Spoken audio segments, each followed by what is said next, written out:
Informasi terbaru bagi honorer tenaga teknis, guru, maupun nakes yang saat ini masih banyak dari mereka yang belum juga diangkat menjadi ASN PPPK maupun PNS, ada kabar terbaru mengenai honorer teknis yang gugur massal. Apakah akan diangkat menjadi ASN PPPK tahun ini? Simak selengkapnya video ini. Assalamualaikum sahabat semuanya, semoga selalu dalam keadaan sehat, terutama kesehatan berpikir. Kabar honorer terbaru hari ini, honorer K2 Teknis Administrasi menolak PPPK paruh waktu dengan melakukan aksi demo. Penolakan itu disampaikan Ketum DPP Forum Honorer Tenaga Teknis Administrasi Kategori 2, Indonesia Rianto Agung Subekti saat melakukan aksi di Patung Kuda Jakarta. Pada Rabu 26 Juli 2023. Aksi honorer K2 ini tergabung dengan Konfederasi Serikat Pekerja Indonesia, KSPI. Kang Itong, sapaan akrabnya, menyampaikan salah satu pemicu aksi 26 Juli adalah adanya rencana pemerintah untuk menggiring seluruh honorer ke sistem PPPK paruh waktu.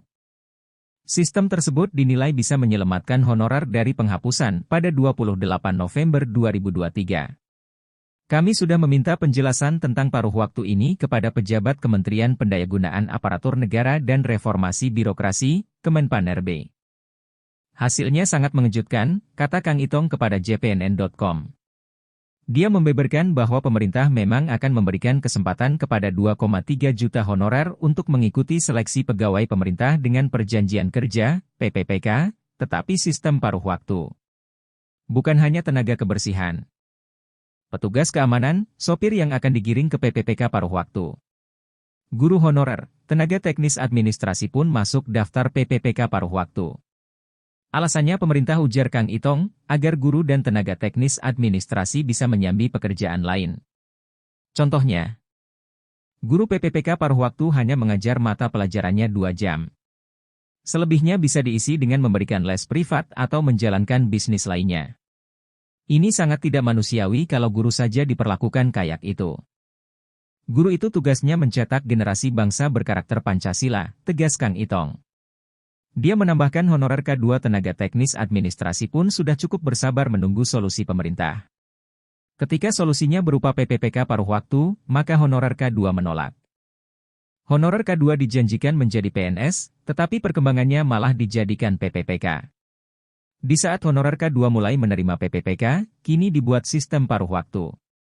Saat ini seluruh honorer K2 khususnya tenaga teknis administrasi yang tersisa menunggu kebijakan pemerintah.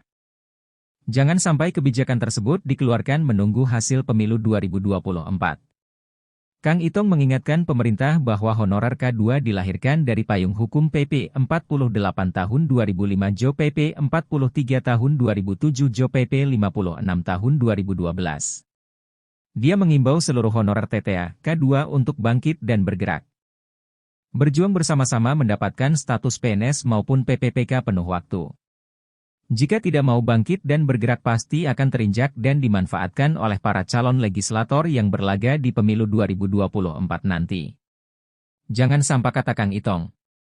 Para honorer khususnya TTA K2 hanya dijadikan objek penderita saat pileg maupun pilpres. Dia mengeklaim bahwa honorer selama ini hanya mendapat perhatian ketika suara mereka dibutuhkan untuk kepentingan politik praktis. Namun, setelah pemilu berakhir, lanjutnya honorer ditelantarkan bak seponggok sampah yang tidak ada gunanya. Sekian yang dapat admin sampaikan, terima kasih dan semoga bermanfaat bagi sahabat semuanya.